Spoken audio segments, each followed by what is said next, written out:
Okay, Assalamualaikum semua. A very good afternoon. My name is Coach Ameer. So my background is as a fitness coach for the national team at the moment. So I am currently holding the AFC A license and AFC level 1 for fitness. And I'm currently going to finish up my level 2 in Malaysia. So at the moment, I'm just working towards the upcoming AFF Mitsubishi Electric Cup for the national team as an assistant fitness coach.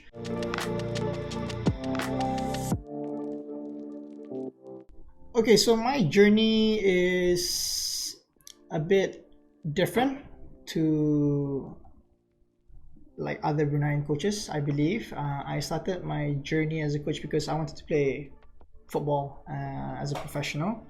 Unfortunately, because of the emphasis to study when I was a lot younger by my parents, I never really pursued my football dreams. So I actually ended up just focusing on my academics.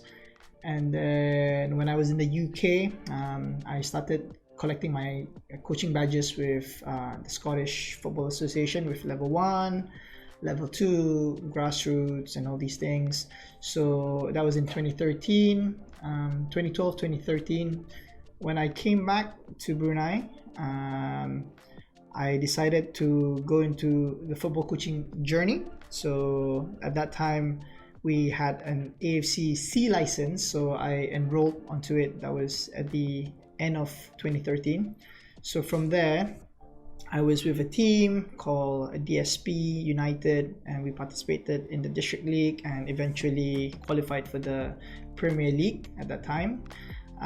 So I just worked hard with my coaching badges back then, did my coaching hours, got my B license, and then I transitioned to another team called Project Ikan Pusu. So I was with the youth teams, under 14s, under 16s, under 18s, and participated in the youth leagues.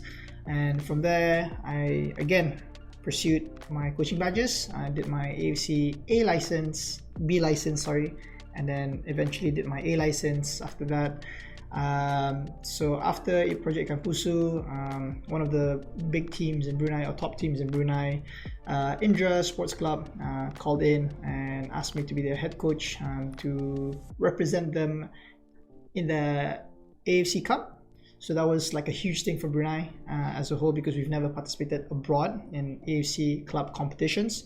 So it was a huge challenge. So from there, I again pursued more courses, educated myself. I went to Korea, went to Singapore, Malaysia, and it helped me shape me who I am at the moment. And I also picked up my AFC level 1 for fitness as well. So yeah, I kind of transitioned from being a head coach to a fitness coach because I believe in that pathway, the number of fitness coaches in Brunei weren't many. So it was a bit challenging because the physical preparation for Brunei players weren't to an extent good enough for players to participate in international tournaments. Hence why I decided to pursue that, and I believe I have some love for the development of physical preparation as well for the players.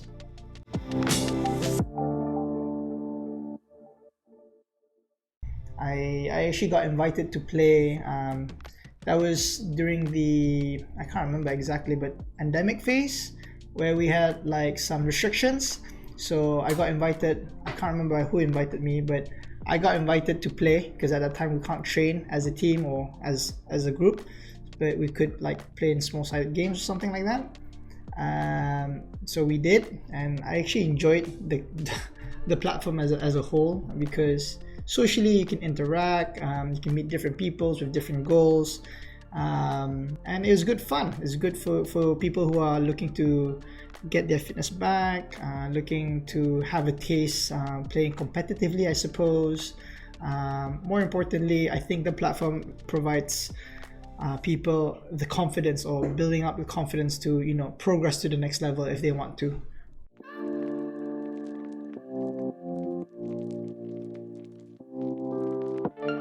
For goalkeepers, my advice would be have a very loud voice so you can communicate with your back four, because sometimes your back four may not know who's around, and strikers might be lurking around for, poaching for the goals. So make sure you are constantly communicating, but in a manner where they are going to listen and hear you. So that's an awareness of presence of other opponents. For fullbacks, my advice would be to bombard forward as much as you can to support an attack. But of course, you need to understand when and where to go up, not all the time, because your main priority would be to defend the goals. So if you see the opportunity to support the attack, fly forward, run as fast as you can, and overload in the final third. That'll be very useful for your team to attack. For the center backs, I think more importantly is positioning, because sometimes opponents might be a bit faster, but if you can position yourself in a good position where you can anticipate the balls, and you can read the game well, you may not necessarily need those top speeds, for example. So if you can have that understanding of how to position yourself between your fullbacks, your goalkeepers, and your midfield, I think that would be fantastic. For your midfielders or central midfielders, I think you need a bit more energy to go up and down, box to box, just to cover distances left and right, and forward and backwards as well. But for midfielders, it's a bit tricky because you need to have technical finesse, maybe one touch for good control, second touch out, and that second touch out, to pass to your teammates would be superb, because you may not have a lot of time with the ball in the middle of the park. For wingers, this is my advice: be brave with the ball, take your 1v1s, take on players, do some combination with 1-2s with your strikers or your midfielders, be a bit creative, because sometimes in a 1v1 situation, you may have the opportunity to take the man, beat the man, and then you're probably in behind goal, or you have a good opportunity to overload into a 3v2 situation or 4v3 situation, and so on. For strikers, now this is, I've seen players play in the games. My opinion, I feel, is maybe be a bit more involved with the build-up, because sometimes the midfielders can't get out, can't play out to you as quick as possible, because the opponent's defensive shape is pretty good. So maybe dropping down once in a while just to create some havoc in the middle, create some overload in the middle, and then you can play out wide and then run forward as fast as you can into the penalty box. So those kind of things is something you can add to your game instead of waiting on the last man of defense, for example.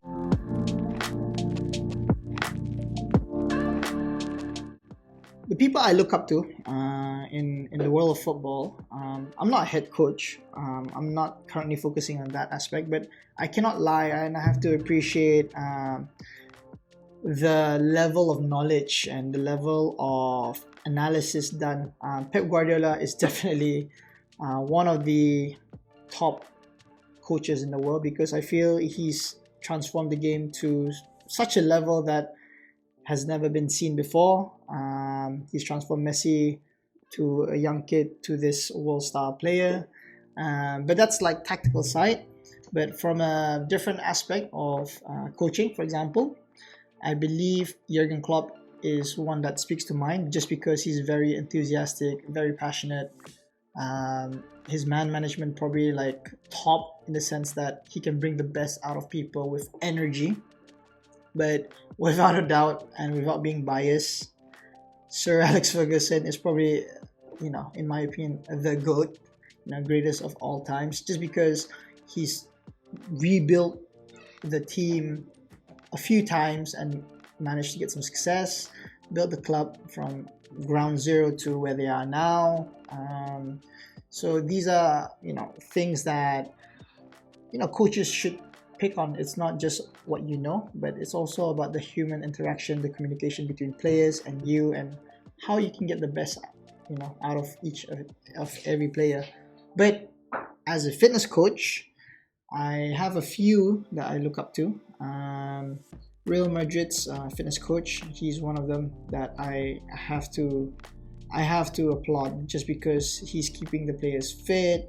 The strength and conditioning programs are outstanding.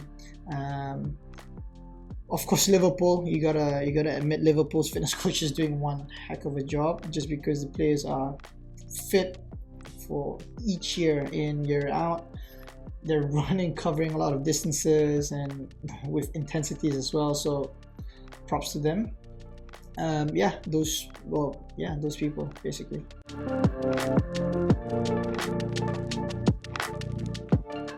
Okay, so as a manager or as a head coach, I've been in that position where you gotta balance, where technical might be important, because technically you gotta execute certain things or certain techniques you need to have in the game.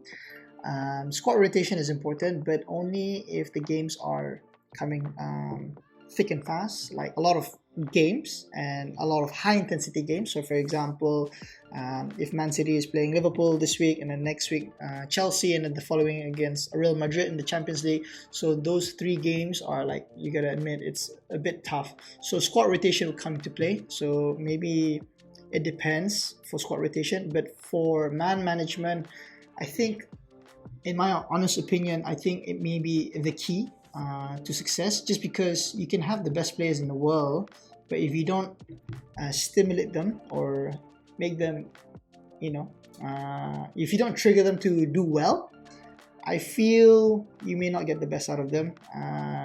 So I gotta look at Carlo Ancelotti. He's done a fantastic job. Like, he's been in Paris Saint-Germain, Chelsea, Everton at one point as well. Now Real Madrid back again. He's gone there, gone here, but still manages to, keep the human interaction, man management on point. So I think if you can, like, be firm when you need to be firm, but also be flexible when you need to be flexible, I think that's also key as a top manager. You just can't focus on technical, but you just negate or you just forget that they're just humans who wants to play and have fun and score goals and all these things. So I think man management may be one of the key characteristics of a top manager.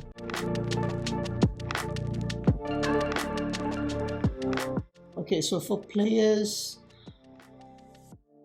if you want to play, like if you want to start in the first 11, I believe, and my own experience as well, is you got to be coachable.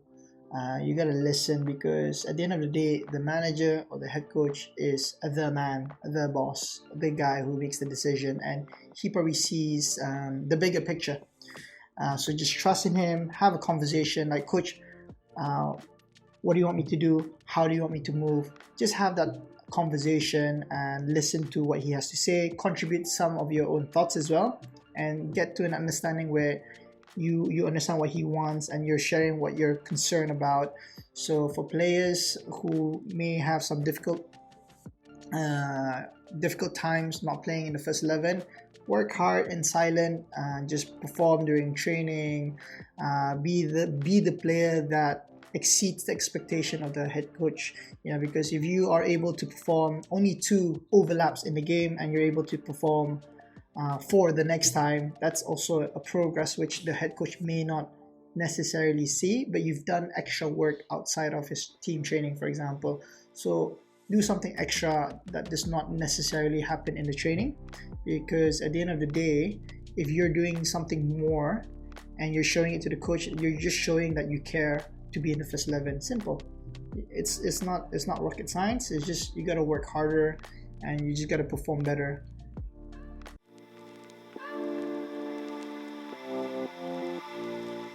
Okay, so if internally you guys are having some challenges, I think it's the duty of the coaching staff or the management to come together to find a solution.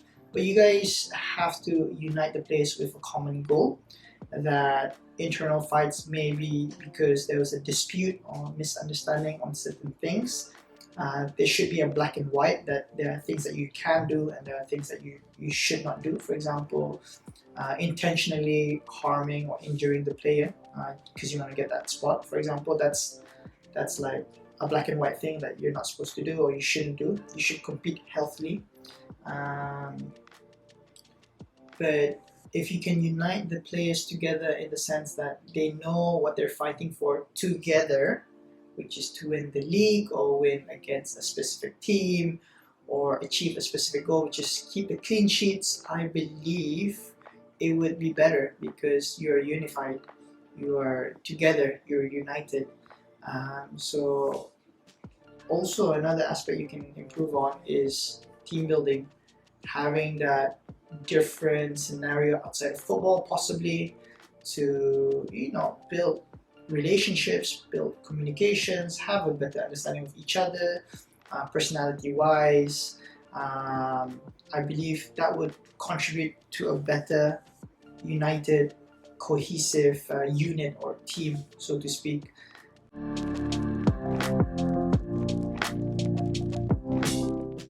Moving forward, Brunei has so much potential. We all know that. I hope with Super Squad, I keep talking to Faisal. I believe this platform is a fantastic platform to develop, Brunei football from grassroots to youth tournaments, possibly and potentially the national leagues, because with more games, you will learn and you will improve a lot. And when we are exposed to higher intensities with more games regularly every year, I believe the players would just pick up more, tips, more insights on how to play their role better, and they would just, become more match fit. So moving forward, I believe Brunei football has the potential to go far further and beyond.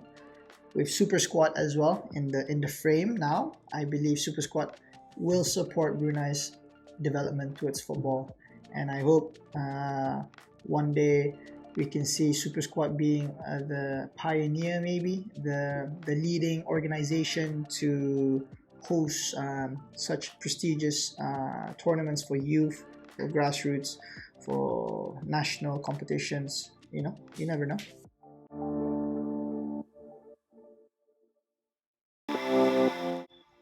Okay, for kids under 12, honestly, just play, run, shoot, score, header, play with your bare feet if you want, no problem. Grab the ball under the car, because you just gotta go out there and just kick the balls around and play with your friends and do some tricks here and there. I think ultimately, you just gotta play and enjoy the game. At your age, no need to be stressed about winning and all these things. That will come. That will come later. So yeah, go out there, play. Stop being on your phones, PUBG and all these things. No, none of that. Just go out there and use your left foot, your right foot, header, juggle like 100 times if you can. And by the time you're at a certain age, I think you will be better than most, if not, all.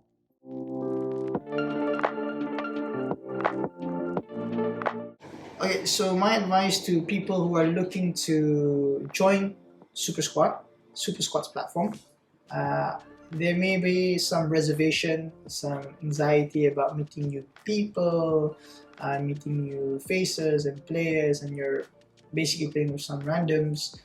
My advice is go out and join, and you will see the wonders of meeting various people with various backgrounds who all have the same goal like you, which is to play and have fun. That's it. Just go there, go out there, do your business, overlaps, 1-2s, dribble here, dribble there, ole here, ole there, score, save if you're a goalkeeper, defend, be proud of your clean sheets, and just have fun. Come out and play, they say.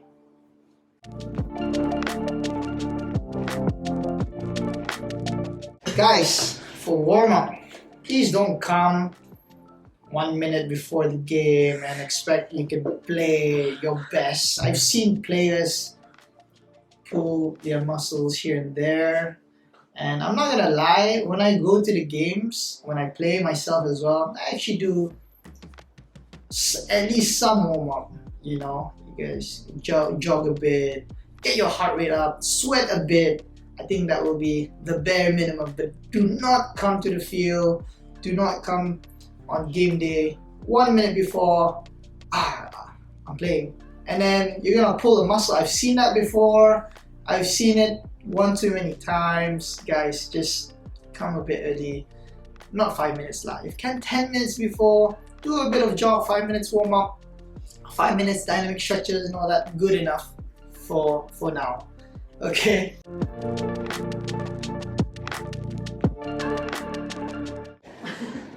Okay guys, my name is Coach Ameer. I'm also the owner, the head coach, the fitness coach for AL Performance, which is Ameer Performance.